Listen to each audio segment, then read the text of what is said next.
Welcome to Turek Books Podcast. Thank you so much for tuning in. I'm your host, Joshua Turek. We're never going to read all the books we want, but when someone tells us about a book, that's its own valid form of experiencing it. Our guests come in to talk about the books that left lasting marks on them as readers, and that becomes a springboard to who they are, who I am, and maybe who all of us are.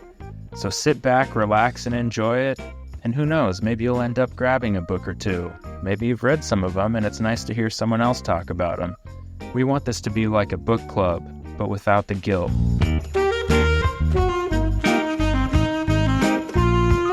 Thank you for tuning into another episode of Turek Books. I'm so excited for our guest today. He's a poet. He's LA-based. I was lucky enough to come across him on the internet. He sent me his book, and that's been fun. People have started sending me their books to read, and knowing that I have this podcast.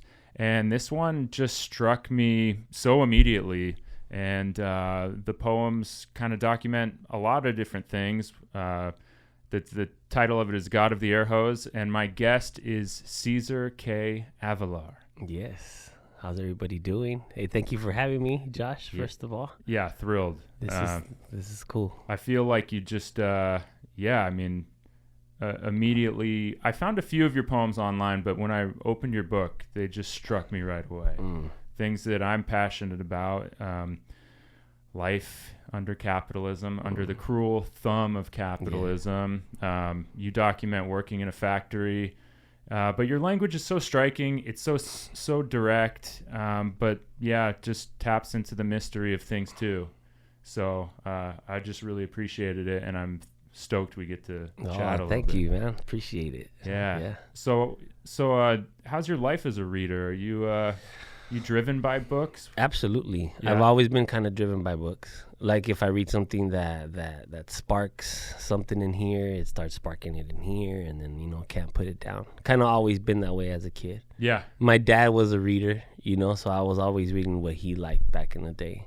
Stuff like The Count of Monte Cristo, like stuff like that, But I was like blown away by storylines and stuff like that, Yeah, that sparks your imagination. It sparks my imagination, and it's world. Like, oh, dang, Yep.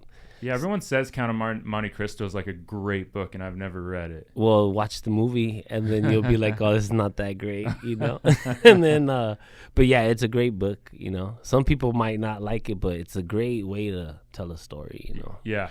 There's revenge involved. There's contrast involved. And so your dad would like hand the books off to you, or you just kind of find them around? He'd read them, and then he'd be like, you got to read this book. You got to read this book. And he'd be like, just read this for 5 minutes. That was the prompt. Really? Just 5 minutes. Just read it for 5 minutes. And I just read it, and I started getting into it. There's politics in there. There's like, so I would like, I would really, I would get into them. What a great gift for a parent to kind of nudge you in that direction. Yeah.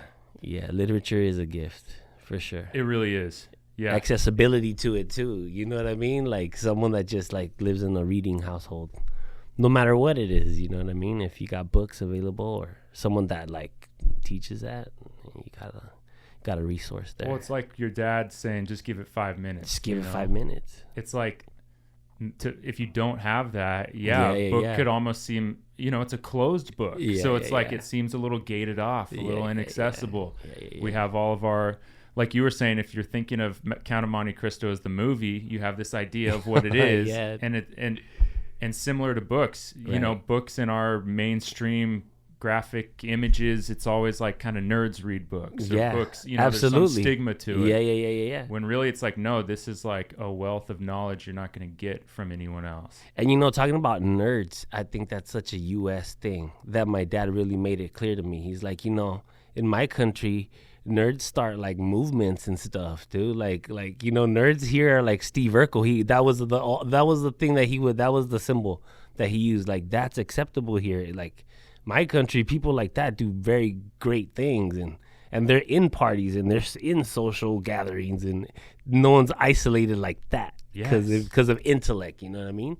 Like it's seen as like prestige. That's right. Well, under like this advanced capital system you got to think it's a little intentional that they're like, oh, how do we stigmatize intelligence? For sure. Because intelligence is going to realize how how much the working class is getting screwed. Absolutely. I mean, I think it's as simple as that. Yeah, it's a genius evil system.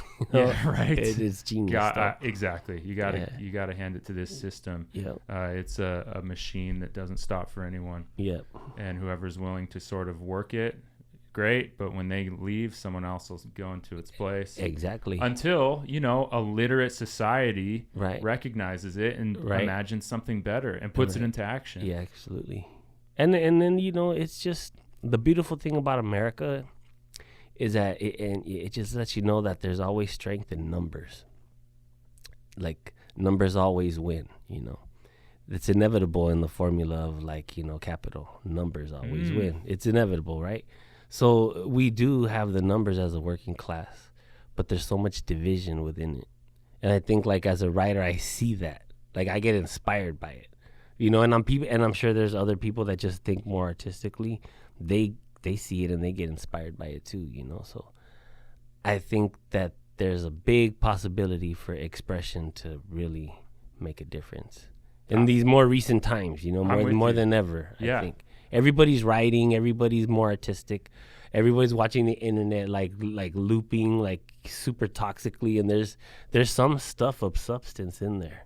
Yeah, that's right. So if you come across an algorithm of poetry, you might go on a good rabbit hole. You know what I mean? Something positive. No, there are infiltrators. And I'm inspired by it too. Sort of wearing the mask of what the internet wants, and then infiltrating it with a different kind of message that you feel is important, whatever that message is. You know.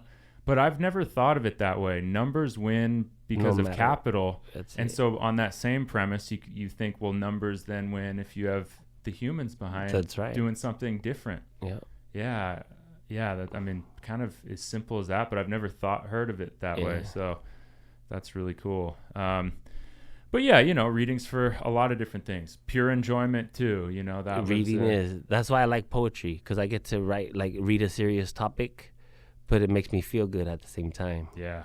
It doesn't make me feel so I don't know. Academia makes you feel a certain way. Makes you feel eerie, right? Poetry can make you feel great as you read things, so I agree. That's why I like poetry. Yeah, I was flipping through your poetry book again this morning with that same thing. It was even though there were kind of some grim subjects, there were these details where you're that makes me feel good. Makes me feel good. Yeah, or even when someone kind of recognizes the grim details accurately, you're like, oh yeah, okay, thanks for putting it that way. Oh, cool. Yeah. So yeah, I'm pretty interested in sort of the books you brought today. What you got? Books I brought first here in no order. Yeah, no particular order at all.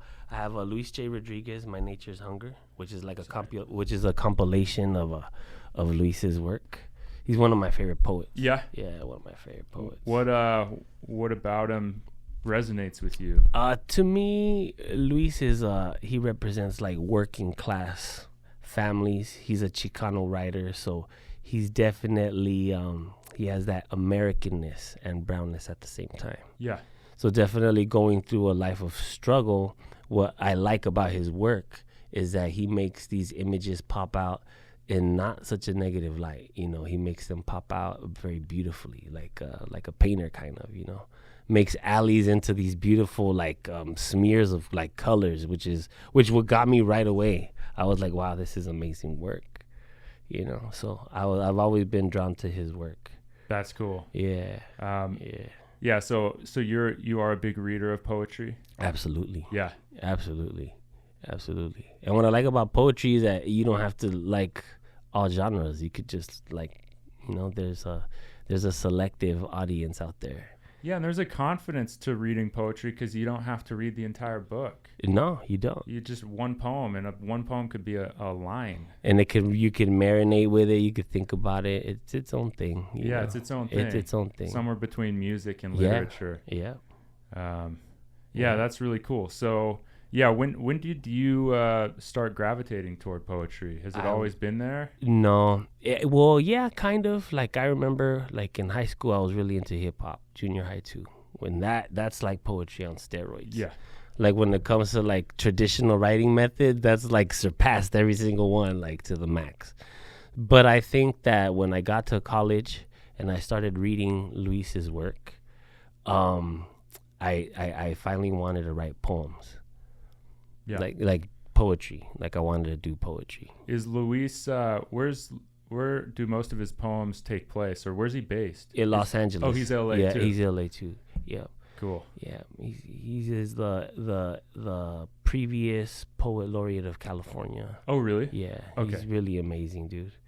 So yeah, so this is a compilation of his work, and there's so much poetry in here of identity, of Native American, like, you know, teachings of working class, stories of just everything, divorce, separation, like the things that that entail politics, but that make them, you know what I mean? That make politics, the nitty gritty, the real life, you know what I mean? Instead of talking about policy, we have why we need policy.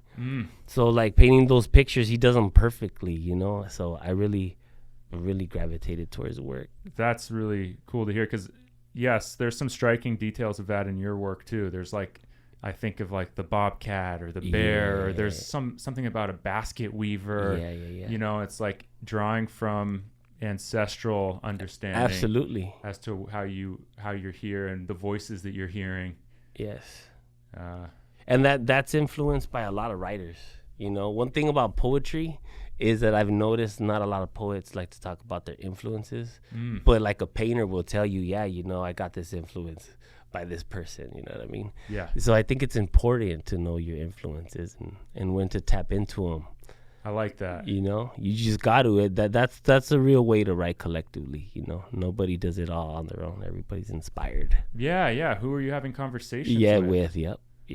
Because that's so much what it is do you have someone you're talking to Absolutely. when you write this poem? Yeah. And it's interesting, even with like posting things on the internet versus writing them on my laptop and saving them for later in my journal. It's like, I think I enjoy posting on the internet because there's like a little extra enlivening quality to knowing someone's going to hear it or see it right away. Right. And it's like, because I literally, like, I want to talk to you. Yeah. And hear what you have to say back, but then put it into, you know, whatever sort of arrangement and style feels right. I wonder why poets don't like talking about their poetic influence. I don't know. And they always talk about form and structure, but dude, like there's a lot of people that wrote under that form and structure, like, you know, just tell us about them. But, you know, I think there's a certain kind of gatekeeping that goes on there. Don't know what it is about words. People just are more introvert. Got it. On their influences, I feel. Well, I feel like you're around a lot of poets. Like you cultivate a poetry community. Yes, you're the poet laureate of Pomona. Yeah. And so I think that's you're in it. So I'm actually curious about it. I feel like I'm kind of just an outsider. Oh, okay. I don't like go to readings often or whatever. So yeah, it's interesting, sort of the nuances. I've been around a lot of comedians. Right. And they got their rule book too. Yeah. So I don't know. A poetry community for me, like that's why I can't go to a whole bunch of events. Okay. So that's what motivated me to start my own, you know. Right. I'm gonna create something where I can be once or twice a month, every month, and that'll get me my fix. Yes. And so I'm around a lot of poets, a lot of musicians. But there is something to being like, I see how we can all get together in a certain way that I think would be beneficial. And if anyone wants to join, great. Welcome. And then we'll let it evolve together. Right. But yeah, that's kind of where I've been too. I made a joke the other day. Everyone's talking about community these days. That's the big buzzword, right? It's like, we got to build community. And then they're like, and join my Pilates class. Yeah. $99. Yep, exactly. But then there's also just the fact that, like, I've been conditioned to not trust people. For sure. And that's baked into a capitalist society where everyone's competitive. For sure. Where everyone's trying to get a dollar from you, whatever the case may be, transactional. Yeah. And so as I think about community and struggling to not hate people as the default at times, it's like, I think I'd want to like lay out a vision of one and be like, does anyone else have this vision? Right. Does anyone match this? Right. So yeah, I don't know. I'm inspired by the fact that you've gone out and done that with your Thank poetry, you. Mike. Thank you. Yeah. We would do that in comedy too. We'd start comedy shows, and then Well, that's great. Yeah, you get to do that. And, That's cool. And that's important, man, because it's a working class. It's a sect of the working class. An artist is a worker, you know? Well, that was the thing about stand-up in LA like 10 plus years ago. It was still cheap enough that you could have failing businesses that might want to bring in some open mics. Yeah. And those businesses have gone out of business. Damn. Yeah, and so the open mic thing isn't even as like, it was like really vital. You could do 3 a night. Right. And sort of, yeah, that was your community. Those were the people you saw. You'd go sign someone's name up. But yeah, all right. So Luis J. Rodriguez, that's cool. Great starter. I see you're moving through your pile. Oh yeah, I got already. A bunch, dude. And then I have Matt Cedillo here, Mowing Leaves of Grass. It's a cheap shot to Walt Whitman. Okay. Yeah. So he's a great political poet, and I enjoy these books. I read these all like in the factory while I was working. You know, like I've always had these around. Yeah. And so on your lunch break, you're reading. I'm reading. Yeah. And eating and just reading. You know. So yeah, that's why I brought these books out of all the books, because I have always had them around, you know. Well, and poetry is great for your lunch break because you can just take little bites and get inspired. And you don't have to read like 5 pages, right? You just got 2 little pages and you're good. Yeah, that's such a good call. Because also like when getting too invested in a story and then having to go back to work is painful. It's painful. Yeah, it is. Reading this one was like that. No Mercy Here, because I had to do this for a class, man. But I really enjoyed it. Yeah, and especially reading this that talks about the making of Jim Crow. Okay, and No Mercy Here. Yeah, No Mercy Here by Sarah Haley.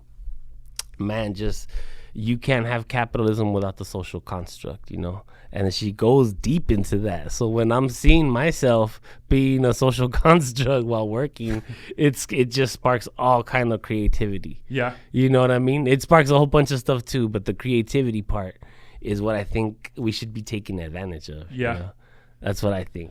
So that's why I brought these books, because they sparked it, you know? Yeah. And so when you say sparks creativity, it's like that stew of, absolutely. Of identification and rage passion and joy. Yeah, exactly. Yeah. And so this book in particular, No Mercy Here, you said you had to read it for a class. I had to read it for a class, and it was one of those where I just went above and beyond reading, and they have so many stories of black women being created as a social construct. So you have a bunch of other white women too that were charged for crimes and not given like the same kind of sentences, and laws that were passed against black people in general, but how like women were affected for being women. And I thought that was I don't know, it's one of those sad but brilliant things that capitalism creates, someone that can identify it and put the stuff together, like to show a clear picture. Right. And then that's what this did. You know what I mean? I was like, wow, this is all a social construct. I'm a social construct. Like you start seeing the macro level, everything, you know? Right. And it's something that it's about black women creating the Jim Crow era, you know? Cheap labor to the max was the goal. Right. Which it always is and has been right after that, you know? And prison being one of them. Yeah. One of the institutions to keep cheap labor, which we were talking about just before. Yeah. How that passed. The California to outlaw prison enslavement, basically. Yeah. And that was voted against. Right. So Californians, everyone has this idea across the country and the world of being this liberal state. Right. When really it's like, no, when push comes to shove, it's still a capitalist economy and motor. And people have their priorities, and people are trying to protect their materials. Right. And sad. The best deal at all costs. Right. The best deal at all costs. At all costs. Yeah. My wife was telling me the story of a company after the trade agreements got passed that left the United States because they made socks and they can make 1 cent more per pair of socks. So they outsourced everything. So they outsourced it. That's wild. And it's because like at its core, a corporation is almost like a psychopathic entity that is void of empathy, compassion, humanity. It's driven by the numbers. It's a system. Right. And that's kind of what we were talking about earlier. You have the anti-Walt Whitman book. I mean, I feel like we're just going to weave through what you got back and forth. Yeah, it's kind of been coming out as I read a little more alternative U.S. history that Walt Whitman was like a little aggressively lame, right? Yeah. Well, because, I mean, they say that, he would say, like, racist things. Yeah. About Mexicans and stuff like that. I'm reading this book, How to Build an Empire. Right. And it's saying the reason the United States didn't take more of Mexico was just because they were racist. Right. And they didn't want that many non-white people. Imagine and Walt Whitman was quoted in some of that. Yeah. Yeah. Sometimes you're just lame. Because sometimes you're just lame. Because like in 1848, the U.S. defeats Mexico. Right. Outside of what is now Universal Studios. Isn't that crazy? It's just right here. You build a theme park on top of it. Isn't that just the perfect symbol? But then they also took over Mexico City. They were in Mexico City deciding what they wanted to do. And it was racism that kept them from not going further. But also this brand of colonialism that the United States built, it was just like they didn't need to be there. Physically. There's 100 countries with a McDonald's in it. Right. There's 9. They got all the U.S. military bases too. Right. But yeah, the ideology and that spreads. So yeah, I'm interested about this Mowing Leaves of Grass. Yeah, I mean it's a political poetry book filled with so much stuff. You got I don't know. You got so much. Get right into it.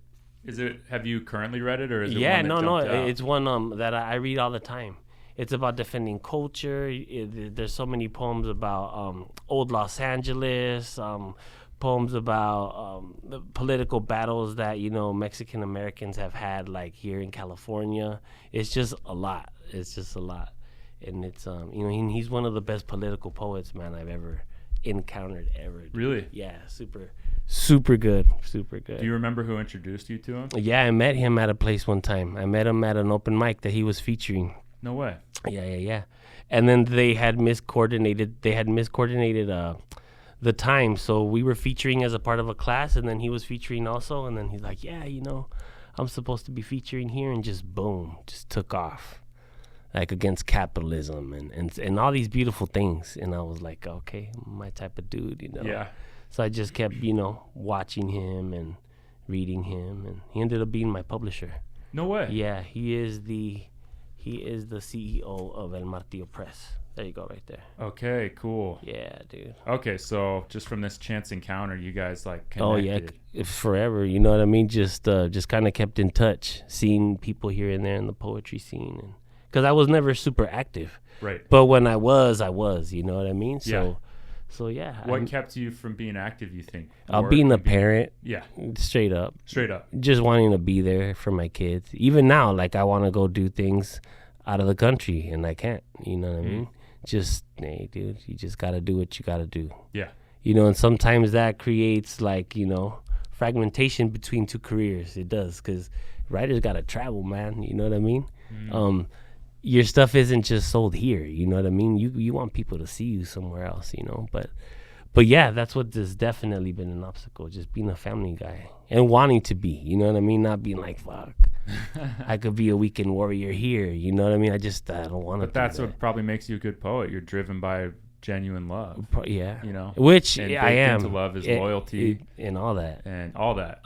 Right?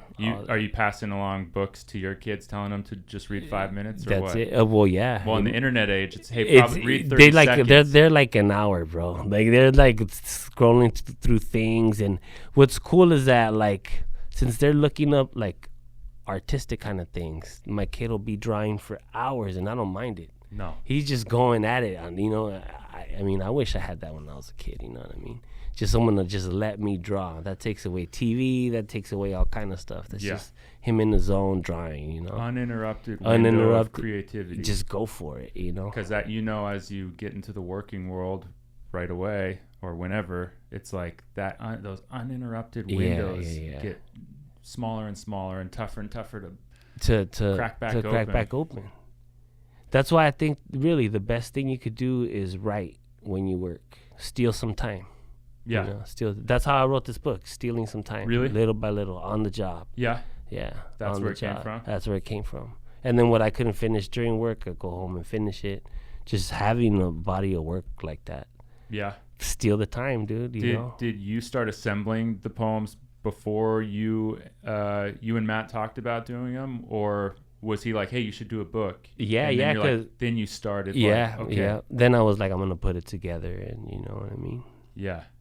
But yeah, I already had. I was gonna publish no matter what eventually. Right. But then when they started their own press, I was like, well, you know, they were really interested in a blue collar background for a writer. Yeah. Before any accolades, like, did you ever push a broom before? Did you do something? You know what I mean?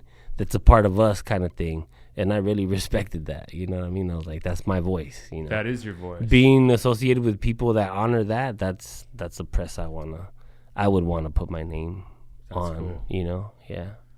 Yeah, that idea of stealing some time. Yeah. As an art, as a creative person. You have to. If you're gonna do the 9 to 5, you gotta steal time. Yeah. Or else you won't have any. Because they're stealing time from you. Absolutely. I say we scam them for peanuts while they scam us for steaks. For sure. You know, that is it. And so yeah, finding those it's funny though. Anytime like at my jobs, I've had thoughts. I'm like, it feels so precious. I'm like, there it is. There's a thought for me, and then I write it down. And I check it later, and I'm like, oh, that thought isn't that good. It's just the feeling of having a thought got me through that hour of work. Yeah. Whereas that's the truth, though, you know? You came up with good thoughts. Yeah. Yeah. So I don't know how you got into that mode, but it seems like maybe your creativity can thrive under that sort of... Even now, like when I start writing, there has to be some kind of time behind it. Yeah. There can't be low, like, you know, like free flow of consciousness or some stuff like that. Like that doesn't work for me, right. dude. You need like, the ticking time bomb. I need the ticking time bomb. I need someone. I need to feel like a pressure. Yeah. To get something flowing. Like I can't just. Well, I've heard when you become a parent, you get better at structuring your time too. Yeah, yeah. Well, you kind of have to. You know, you have to. There's no other way. You know, you have to structure time. But I think just stealing time is a good concept for us. Yeah, I agree. As working class folks, like, you know, steal it. Yeah. Take it. Steal back your time. Yeah, because it's yours. That's really inspiring. I mean, I'm almost like, do you have any poems from your book you want to read or anything? But I don't want to put you under the microscope either. No microscope, my friend. Okay. No. I mean, do you have something that's living in your current moment? Yeah, actually, I do. Yeah? I have new stuff. Yeah, new stuff. I have new stuff. Let's do it. Gotta turn it on my phone, though. Yeah, no rush. I mean... See, with me, the thing... I wasn't planning on it. It's just kind of inspiring hearing it. So if you're in that mode... A poet's gotta read, man. Right? You know, that's a thing. It's a rule. You know what I mean? Yeah. You gotta read. And then, like, what's the schism you've noticed between how a poet writes and how they read? Does it always line up, or there's some great readers? Most of the time. Yeah, most of the time, right? And then most of the time, like I've met real serious poets that like will only read stuff that like pushes them to do something. Like they want to say they want to use more magical realism. They'll go to a certain book and do something like that. You know what I mean? Or you want to be more political, you'll go read political books. Yeah. Something of that sort, you know? Yeah. So it kind of does align. Get what's flowing. Yeah. I write about stuff that I do for a living. I'm real singular in that. Yeah. You know, so if I'm doing whatever that I'm doing, so. Well, I once heard someone like criticize U.S. culture, and it was like, you know, in other countries, people, the first thing they don't ask you is, what do you do? And it's like, well, hey, it's kind of pretty honest to ask someone what they do, because that consumes most of their day. They spend more time doing what they do than they do with their families. So yeah, to not acknowledge the work life is a very like kind of bourgeois luxury. Yeah. Well, some new stuff I'm kind of working on for my second book. So now I'm a paraprofessional. I work with kids on the spectrum at schools. So this this is a poem about that. When the school bus arrives, Miss Karen greets everyone. Oh man, my bad. I'm sorry, dude. No, it's cool. It's all right. I'm just gonna have to read through that, dude. Is that okay? Yeah, start all over. Right, cool. Yeah, no worries. When the school bus arrives, Miss Karen greets everyone. Greets the therapists, greets the drivers, greets the teachers, the birds, the world, the squirrels, the trees, the wall, greets everything except for Mr. Hernandez. Mr. Hernandez is a paraprofessional. Skills unquestionable. His clients have breakthroughs. He always has good news, but still, no good morning for Miss Karen. Miss Karen greets him by asking him to screw this, to screw that, to zip tie this, zip tie that. Can you staple this to the wall? Can you grab the ladder? Can you move your intelligence, your humanity more to the right? Can you make me feel good? Can you bounce on one leg? Mr. Hernandez always says no. But then it comes, the moment, the smile, the locking of eyes, the relaxed body, the opening of embrace, the squirrels and the trees watching. Good morning, Mr. Hernandez. He says, excuse me, excited, respectful, finally feels equal. Good morning, Miss Karen. How's your morning? It's fine. Just wanted to see if you could take a look at one of our tables. It's squeaking. That was the last time Mr. Hernandez ever spoke to her. On lunch breaks, he just leaves. He just goes. Now Mr. Hernandez is free. Free from dialogue. Free from lame conversation. Free from trying to be equal. Now Mr. Hernandez has beautiful mornings, greeting the birds, while Mrs. Karen keeps the trees and the squirrels. Love it. Thank you, bro. Thank you. That's new stuff. Thanks for reading new stuff. Yeah. That's not easy. No, it is what it is. I was there. Yeah. Yeah, you were reading it and I was there. Cool, man. Thank you. Yeah. Thank so always inspired by your work, like your actual work, right? Yeah. Where do you think that one came from? Just observing things. Yeah. Being I don't like to use the word victim, but just being like a victim of things. And just like, I'm very influenced by like sociology, like how we interact as people. Yeah. I'm very driven by that. Like I always catch things. Yeah. So like the way you say good morning means so much. You know what I mean? There's always that neoliberal language, that possibility for passive aggressiveness. Yeah. There's always multiple conversations going on, Yeah. So you can always so I'm always driven by that. And what people want from you. Exactly. Or don't want from you. you. And how niceties are really just lubricant for demands. Yeah. And then also like this sort of Miss Karen, she's also still saying good morning to the trees and the squirrels, so it's not black and white. No. It's like there's no. Yeah, we all have our, our different We all have our different directions. We all have our things. Yeah. Yeah. Love that. Thanks. Yeah, gosh. Well, so as you're currently reading, mostly poetry? Yeah. Well, right now I'm always reading this book called Black Reconstruction by W.E.B. Du Bois. Oh, yeah. That's something I'm always reading. You are? Yeah, all the time. Especially during times of like political unrest kind of thing. It makes me rest to know that it's always been this way. Mm-hmm.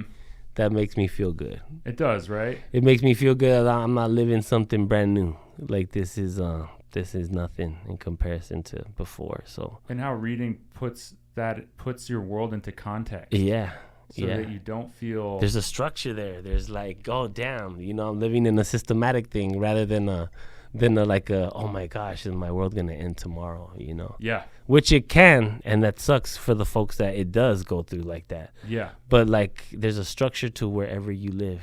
And reading gives me a piece of a structure knowing like, okay, this is where I'm at. This is how it's been for the last, hundreds of years, When you write about your ancestors talking through you and to you, and seems like you're tapped into that, it's like, there's also comfort in the fact that, you're being spoken to through time. Yeah.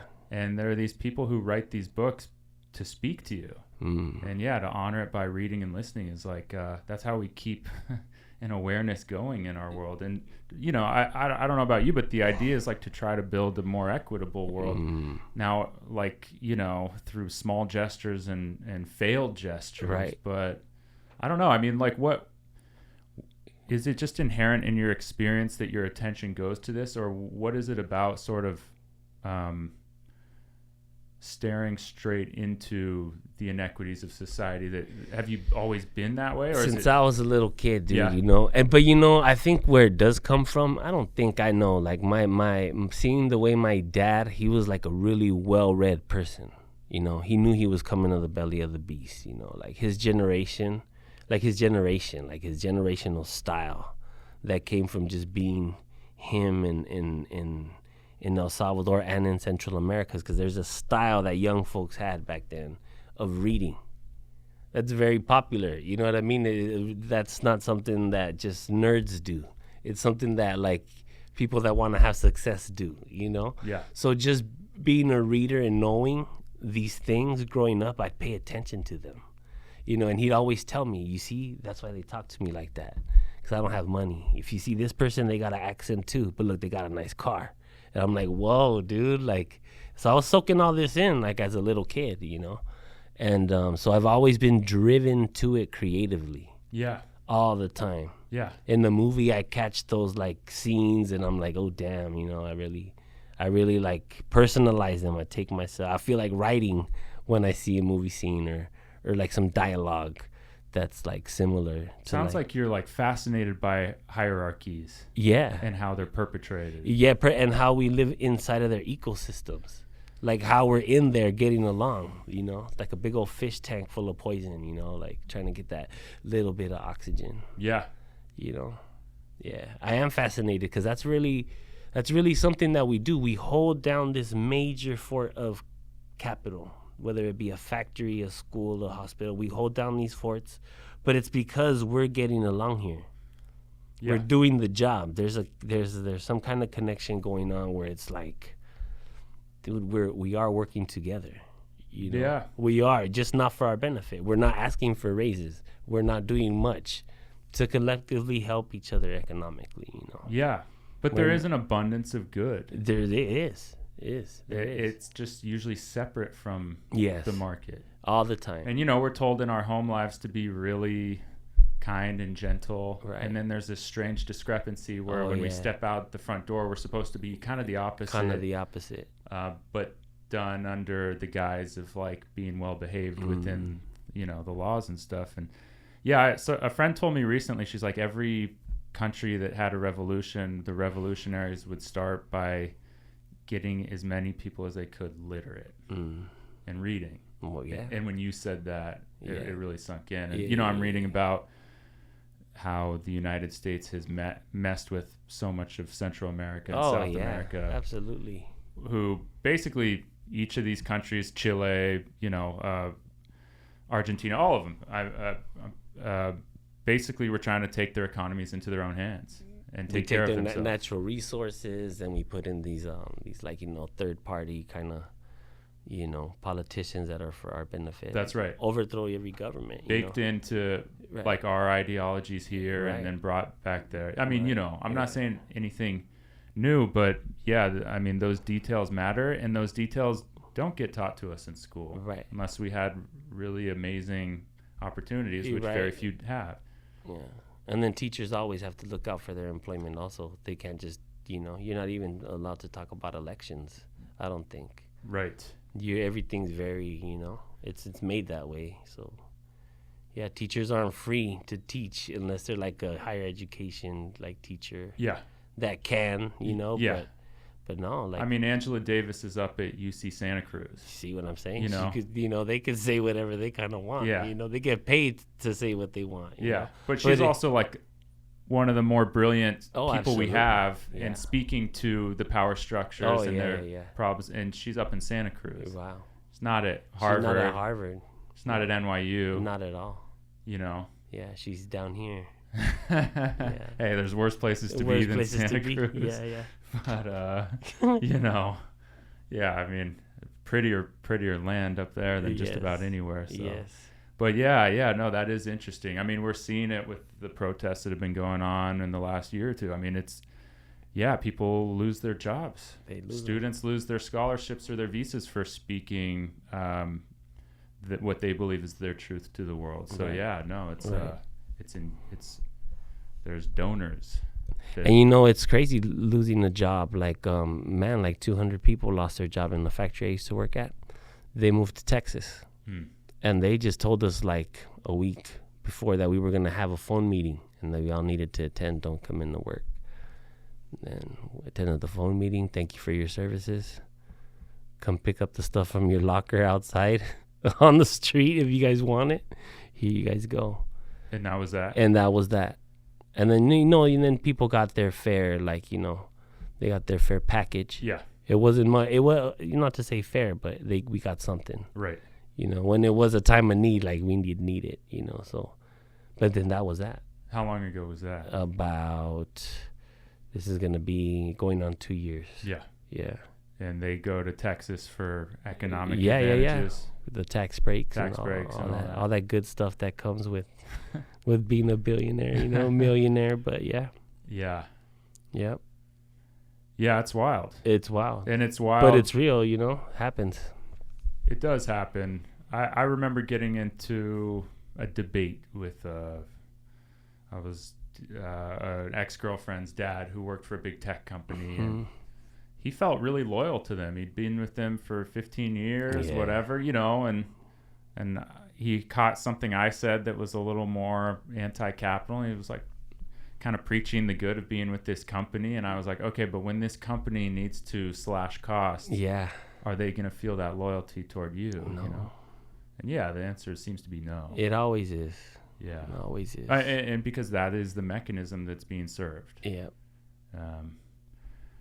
Yeah. Well, really. But you just said something about loyalty. I don't know. It's weird how some employees, when they're there for a long period of time, they feel like this. It's almost like a kinship, like something deep. Yeah. Like, like they're so like given, like to their company, and it's like, how could you just not see anything? Yeah, I mean, maybe because they don't feel a lot of choice. Maybe. So they want to believe. They want to believe it's not for naught. Not for naught, maybe. But also, in the optimistic light, it's like what you and I were talking about. You said it. You said people still get along. Oh, we do. We hate each other, but we got to do this by 5 o'clock if we don't want to live here. You know what I mean? And we got to work together. And so there's people you've worked with who you never see again once you leave the place. But if you bumped into them, you'd be like, I know you. And I wish you're okay. You know what I mean? Like good sentiments. Yeah. Oh yeah. Yeah, I mean, I like so many of my Instagram friends I've accumulated over the years are just people I've had jobs with. Right. And it's so distinct. Yeah. You're like, we shared a language and an experience. And that no one will ever be able to alter, change, none of that. It is what it is. Yeah. Nothing like a working experience. No, nothing like it. To get to know somebody, you know what I mean? Yeah. To know their character and they know yours. Yeah. I've found I'm not nearly as idealistic when I'm working. Yeah. I'm like, oh no, I'm much more cynical about the world. And I think that's why I said earlier, it's tough to not hate people, because it's I've just worked so many service industry jobs and sort of seen people under a manufactured context that doesn't bring out the light in their humanity. Right. And So it's, but zoom out and I'm like, I think there's an abundance of good. I think humans, I think we're going to do this together. I think we're going to figure it out. I think we can radically imagine a world. But you don't hear a lot of that out of my mouth when I'm clocked in. Right. And it's going to have to come out of necessity. You'll see. Yeah, exactly. It's going to have to come out by force. Yeah. Because we're not going to do it. Just, not going to give up we're, you get home and you with your family and you're sitting on the couch. So let the worst come, any administration, whatever, will speed up the process for everyone to get, motivated. Yeah. I think that's what's going to have to happen. Until, the creature comforts have to fall away. We got to go away. Yeah. Yeah. I'm with you. As far as your current, I mean, that kind of says it all, really. Yeah. How you feeling about writing? You have any you just read us a new poem. Are you working on a new book? Yeah, working on a new book. I'm only about like 12 poems in so far. Yeah. Finally got in a niche how to write about work. It's different, factory from school. So, there's still capitalism in there. There's still an oppressed working class in there. And so the perspective's there. I just got to hone in on it. Yeah. So I think I got what I'm going to do. And now I'm like 12 poems in on the new one. I love it. Yeah. I bookmarked one of your poems this morning. Can I pull it up real quick? Yeah, for sure. This is from God of the Air Host. I just want to read a few lines, can I? Yeah, dude. Speaking to a lot of kind of what we've been talking about. Today I had a poem inside of me, breathing light, leaking through a small window from a work trailer in a place where beauty is nothing but a waste of time. My heart needs to sing, my tongue needs light, this factory needs to crumble, and my poem needs time. It's just the first few lines of your poem, Stolen Light. Yeah. And I was like, God damn. Mm-hmm.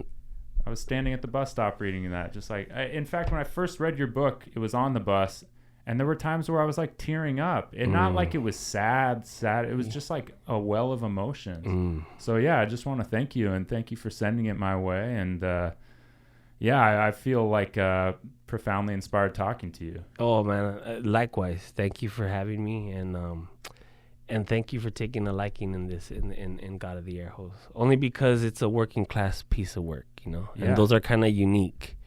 And I think, and that's if there's one thing I would ever want to help spread is working class creative writing. I think the platform is ours. It has been for a long time. Hollywood proves it. There are stories, ours. There. That's all, and as it's kind of blatant and it's kind of vague, but that's the truth. Yeah, our stories are what makes it happen, and I think now, like through the it's easier to publish now than it was before. Now you could self-publish. That's great. Yeah. Everybody has their stories. Now it's time to just get it out there.